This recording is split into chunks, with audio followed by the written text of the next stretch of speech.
Thanks. Yep. So if we go to gitlab.org, then we've got, well, I guess we should go to GitLab actually. Project itself.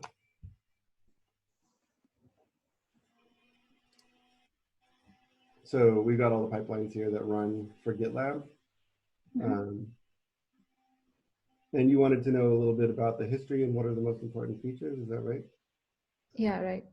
Okay. So I guess where I would start there is the base of GitLab CI is the pipelines itself. And what there's two major tracks to it. I guess there's writing the pipelines, which we get into the GitLab CI YAML syntax. When we can come look at that in a minute. Then it's also interacting with pipelines, and most of our users are interacting with pipelines in the sense that they're a developer, and they submitted some code to a branch, and we're running pipelines for that branch, and giving them the output. So everything that you're seeing here, each one of these pipelines that's running for GitLab right now is driven by some person who made a change. You can see the little icon here and a description of what the change was, and some of these are running in different branches. Some of them are merging into master.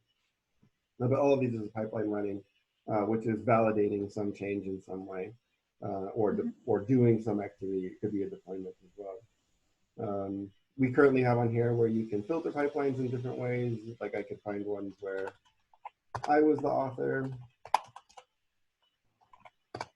I don't think I have anything recent, but it should show up. I'm sure I got stuff in here. Yeah, and so different things that I was working on. Recently, I was working on a JSONet template and getting that merged into the 13.2 release. And so this is my commit that actually merged it into production. And you can see before, all of my different failed pipelines that were related to it, where I was trying to get different things working and so on. But if we look at a single pipeline from a user perspective, I can open this up. And you can see here there's actually a ton of things that run that are for this pipeline. It doesn't seem to be like, I don't have a right scroll, but I can use my arrow key to do it.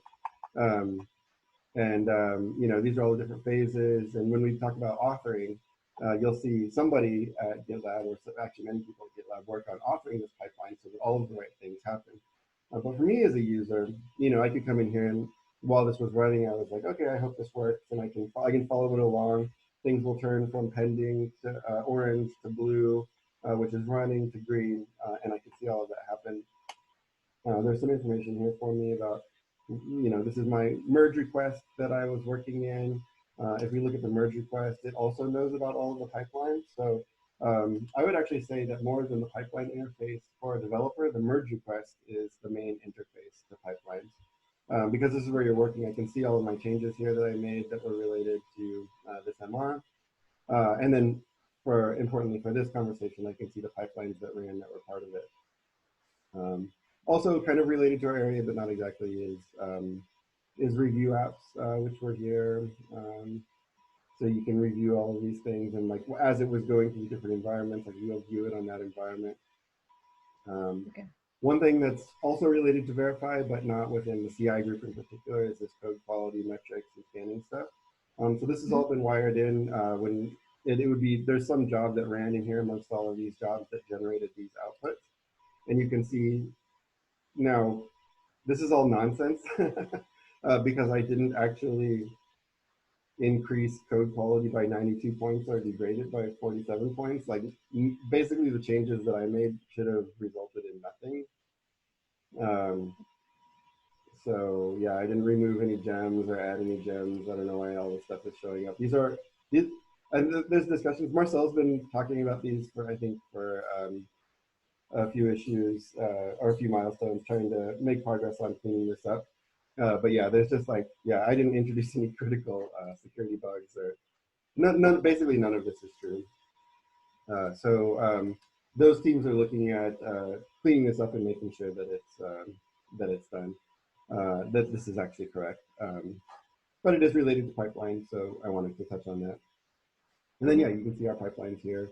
We can go back to this, and each of these you can browse through. Like if one of these failed in this case, I could open it up and say, we imagine this one failed, and then I could look at the log, understand what happened. I can also grab the artifacts for it over here on this side. Um, and yeah, as a user, those are the typical things you're doing. You're wanting to see your pipelines get green, and the results should be based on the change that you made, rather than flakiness in the system or whatever. There's some other views here. If you notice that the pipeline view, because this is a DAG, everything is wired into each other in a weird way that like you can't actually tell what flows into what here because everything is connected to everything. So we recently introduced this newer involved that actually shows the relationships between different things. I'm not sure what's going on over there, yeah. So this actually is showing how things are flowing. So these feed into these, and this comes here, and this is the actual DAG relationship. Is it meant to be showing whatever is over here on this side? As I'm not sure. It looks a little strange, but you can see all of the jobs that ran. Most of the time, nobody would be looking at this because you can see there's so many jobs and it's a lot of detail. Tests could be here, security scanning pros could be here. This is, I guess, where all of the security bugs I introduced are coming from. And then code quality here. Yeah, these are, I didn't cause any of these things, but they're showing up here. In theory, if this is working well, then if my program introduced any bugs, sorry, there's a bee flying around. Must be coming in from outside. Open this door so he can leave. Ah. Okay. Sorry about that. Then this would be good information for me as a user to know, like, oh, this is good information before I merge. Yeah, so that's kind of a dump on, I think, the main use cases from my perspective as a user of pipelines. Hmm. Does that make sense? Any questions Yeah, there? I mean, it totally does. The next thing that I would want to look at is, so if you want to show the DAG relationships in the normal pipeline visualization, the Mhm. first tab. So what is it that you're expecting there to happen? Yeah, so so we have these two views right now, pipeline and DAG, and both are interesting in different ways. It's not a problem per se that it's two different views, but there's information here that's not available here. So this shows the structure of the pipeline, but it doesn't show the status. So this pipeline is complete, and I can see all of my green check marks here. But if I look at the DAG view, I don't know what succeeded here. Everything's just kind of a slightly different color. I don't know what the colors mean, and there's no status. Like if I click on this, I don't even think it goes anywhere. Yeah, it doesn't go to that job or anything. It does let you like kind of highlight things, and you can put together a little, like if you were going to take a screenshot and you wanted to show some relationships, you could turn things off and on, and that is kind of cool. But Right. there's basically no status here, um, which would be interesting, I think. Yeah. Um, if we could somehow merge these two so that this information here that has the status and has like parallel jobs and it's interactable could reflect the actual structure of the pipeline, then that would be Hmm. better. Because right now, like this, we almost should just remove the lines because they're not adding any information. It's only adding confusion as to what these lines mean. But if we could Right. somehow have the lines on this view be correct, then maybe we wouldn't need the stag view anymore. It would all just be here and make sense. Now, there may be good reasons to have different views, and we got to think about child-parent pipelines too and how these relate. But at least maybe what I would add is status information to here, and make it so that somehow you could get to the job from here. Because essentially, what you'd have to do if I was wanting to understand the structure and then find a job that I was interested in, I'd have to kind of find it here, and then I'd have to, I guess, click on this and know that front end fixtures suggest. So if this was the one I was interested in, or let's say this is the one I'm interested in, RSpec. Oh, and you can't quite. It doesn't look like you can even copy and paste the text because it like That's breaks the highlight. yeah. I guess I'd have to like type it into my RSpec EE unit Um, PG11 Geo. Then I could copy and paste it from here, and then go back to the pipeline tab, and then search for that. And now I found it on the page, which is yeah, it's kind of awkward. not a desirable. So, what you're saying here, like the lack of information about the pipelines and jobs and the status on Hmm. the DAG visualization, it did surface in the feedback as well. So, it's Yeah. one of the categories that's very prominently visible. So, yeah, I'm just curious, like, what was the need to for this entirely new visualization? Did we ever try to show the exact DAG relationships using the normal visual? I mean, the yeah, normal visualization that we have. No, and the reason for that was a good one is that this is such a wildly different representation that we wanted a space to be an experiment. And that's why it's still labeled here beta and everything. And it can go out as is, but the reason is that we didn't, this view is so important to people's day-to-day work. Um, and we learned a lot from shipping this. Like one of the things here is that we built and it's that we've kind of I think decided to do something different on is how long it is. And when it's even there's even more jobs that can get like really long and you have to scroll down forever. Whereas this one is more wide than long. And Right. so yeah, there probably should be like a scroll bar down here that you can use to go right and left. But I think for most people, and most people's monitors are, this kind of aspect ratio, Mhm. then it's easier for things to be wider than it is for them to be really tall. Right. So, that's a good lesson over here that we got a chance to learn and got feedback on, and people are still getting value from this feature.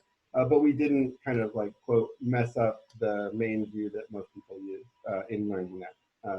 And also, some of the information here, trying to integrate it into here may get really, it may just become a really complicated page to use, and that's something you have to be sensitive to as well. So that's the reasoning. But I think someday they will sort of start to merge together, or at least, you could imagine like a tick box here that's like, I want to see this in DAG view, I want to see this in whatever, and like you can just kind of like choose between different things. But I don't know the best UX, but yeah, this is missing some stuff. This is missing some stuff, and somehow we need to get improve both based on what's great about the other. Got it. Those are my I, personal. Well, there's a ton of feedback in that feedback issue. yeah, there is. And I don't know, looking at the problems that you just stated, I feel that improving interactions, which is, I think, one of the prioritized story, that should be of an even higher priority because it would just increase the convenience of using this and the usefulness, the value of this visualization by tenfolds. That makes sense to me. Yeah. Okay. So I tried doing one thing. On my GDK, I have a parent-child pipeline, and Mhm. I wanted to look at the DAG visualization for that, but it wasn't possible. So is there somewhere I could look at a parent-child pipeline with this visualization? Though this is just GitLab.com. Okay. Um, so you can look at any GitLab pipeline that's building GitLab and it has a DAG setup. I Mhm. think even www has one, um, which will have like a different view that we can look at. Um,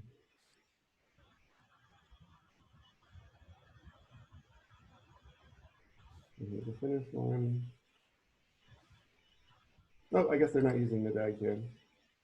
Yeah, they've Okay. been making a ton of changes to this, but it may just be this pipeline also.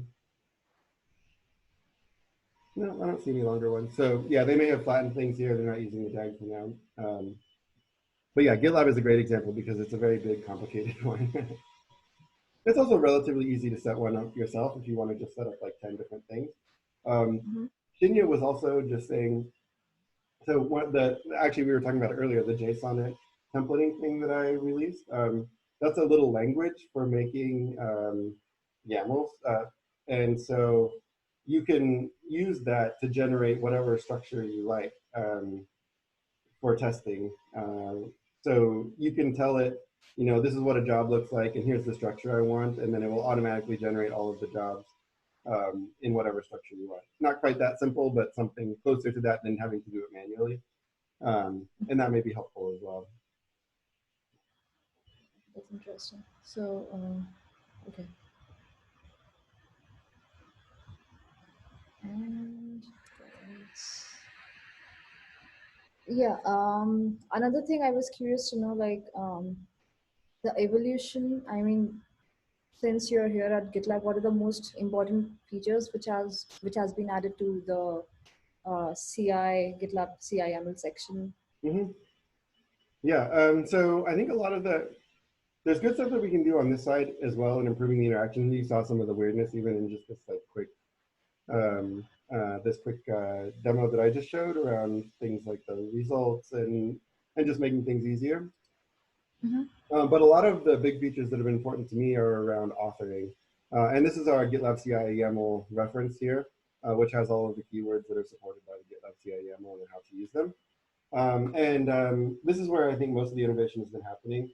We have actually a really, really great foundation for building basic pipelines already. And there isn't too much to add in terms of maybe where we were 5 years ago, even that, or maybe a little bit more recent than that, but like where, we need to add some basic features that just help people do basic things. All of those are there now, and they're mature and they're working well. Where we're adding features is in helping to support more complex use cases, and it's the features that you and I have been talking about a lot. So the rules keyword, we had the only except keyword for a long time, and yeah, so rules.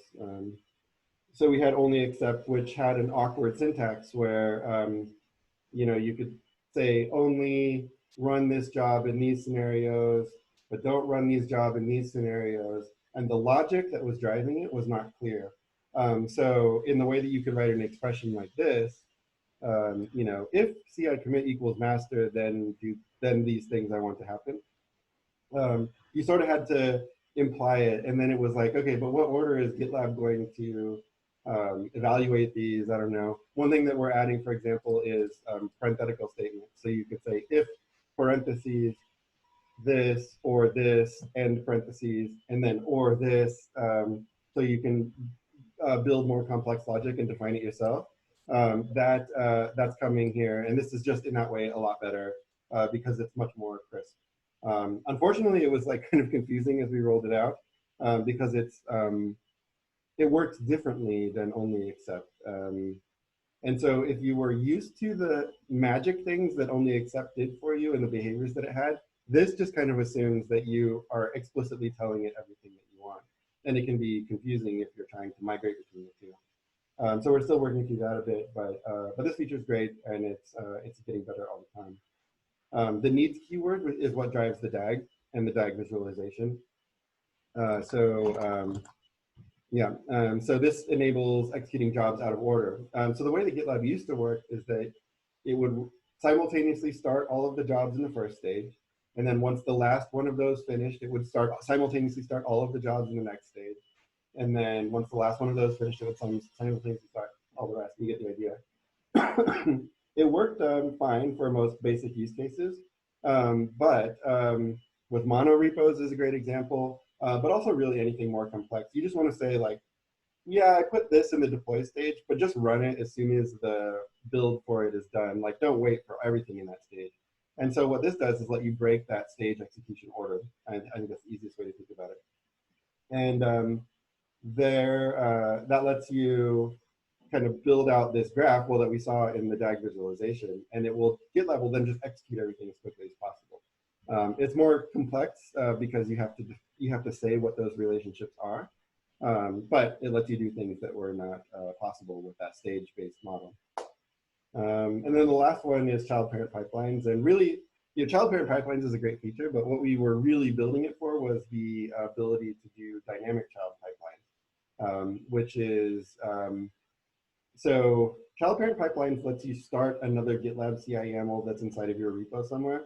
So that's good for mono repo use cases where you might have like a master build, but then you have all of your different projects that are inside of your repo. Each one of those really wants its own GitLab CI YAML. The way that it worked before was everybody on the team was editing that master parent because there were no children. So everybody was working in the same one, and they got really, really long and really confusing. And also people were stepping on each other, namespace problems, all of that. So this let us break that out, and you could run individual pipelines all within the same repo. But the really cool feature there, I think, is saying, I want to start a child pipeline, but there's no YAML file checked in. I'm going to run a program, and it's going to create a YAML file, and I'm going to run the YAML file that I just created as the child pipeline. And that lets you define any kind of runtime behavior that you want. It could go out and find all of the projects in your repository. It could do some kind of dependency analysis. It could do really anything and generate a DAG or a pipeline that needs to do all of the right things that it does. So that's the trigger keyword here. And that supports triggering pipelines across projects within a project, and also dynamic child pipelines as well. And yeah, so here's the trigger child pipeline with generated configuration file. And those three features came out fairly recently, within the last 6 months for sure. And they're the main ones that we're iterating on and trying to improve right now related to authoring.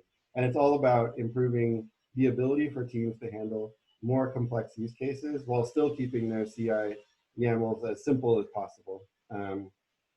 Because essentially the way that people were working around all of these things was just generating really, really long GitLab CI YAMLs that became really hard to understand, really hard to maintain. Basically, with no runtime generation, with no matrix builds or anything like that, you just make a million individual jobs and write rules on all of them that say, run it in this case, don't run it in this case, and it becomes really hard to understand. So all these are about making difficult CI YAMLs easy to understand. That's interesting. Okay, this was really good information. Cool. I'm thinking of the next steps for myself. I'll stop recording here if that's okay with you, and then I'll post this to Unfiltered, and then we can talk about the personal stuff.